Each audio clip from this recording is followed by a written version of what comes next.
One of my most viral TikToks a couple years ago, I made a TikTok saying how colonizers literally cannot compete. They cannot compete, and what they end up doing when they feel like they're losing is just flipping the whole board over, just getting mad, just flipping everything, and everybody looking at them that's playing the game like, what the hell is wrong with you? Because all they can rely on is thievery. And that's exactly what's happening with this TikTok ban, by the way. The U.S. is actually declaring its inferiority complex that it has. It's literally like that one friend, like I said, that's playing the board game, and all they know how to do is steal. They don't know how to innovate. When people say capitalism, oh, breeds innovation. No, it don't. It breeds thievery. It breeds pilfery. That's what it does. And China really right now should feel so high. The Chinese episode 8 said it should feel so high and superior to the United States because it's declared its inferiority complex to the highest degree, that instead of coming with innovative algorithm by itself, creating by itself, it's saying, nah, if we can't win, we're going to flip the whole board over. If we can't steal it, then this whole game. And that's the thing. That's why nobody in the world want to play with y'all. Y'all creating yourselves to be isolationists, and you want the people in your nation to also be isolated from the fact that the whole world is moving past y'all, and y'all literally creating yourself to be a whole slavery plantation. Y'all gonna be just as ignorant looking as the South was during the Civil War. Y'all gonna create yourself to be a whole slavery plantation, and everybody gonna be looking at you across the world like, what the hell is wrong with you? As we are innovating and moving along, evolving into a world that's open market trade, that's innovating because they are reliant on their own innovation, their own creative skills, and not stealing and exploiting other people's shit. That's what that motherfuckers got on that Twitter the other day and told y'all were mediocre as fuck. And they was not lying, by the way. They was not lying at all. That's why y'all going to all these places and destroying the places and steal their labor and their intellect, come and bring it into your country, because you are so reliant on other people that you cannot develop the tools and muscles necessary to be innovative, to be creative, to beat anybody in the tech game. And that's what this is at the end of the day. I don't want the United States to ever forget that when y'all went and voted for that shit, if the Supreme Court come back and say the ban is going through, I don't want the United States to ever forget that they are so inferior to China specifically. And I'm not the one saying that. They the ones declaring that. They're the ones at the game right now, flipping the whole board over and saying, I can't win at this game, so I'm just gonna flip everything over, knock all the pieces on the board off on the ground and shit. And that is a statement that the United States is making that I don't want anybody to fucking forget. If this app do go away, I don't ever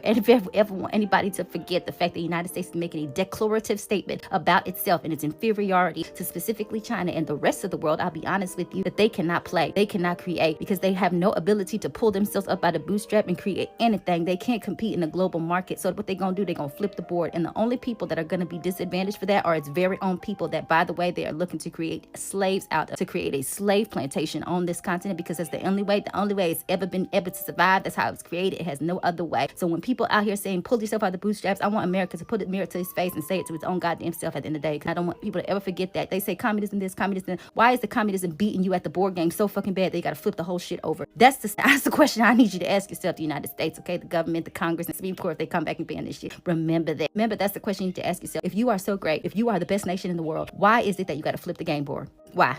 And I have the answer for you. I'm sure you know too. It's because you're not, and you know that shit at the end of the day. But like I said, that's what a colonizer do. A colonizer will always devolve because they have no tools necessary to evolve. They have no tools necessary. Under capitalism, no tools necessary to innovate, to create, to evolve in any way. All they can do is rob, steal, and pilfery. That's what you're good at. That's what you're number one at, actually. You can take this badge. Here you go. You're the number one pilferizer across the globe. Have a nice day. Goodbye.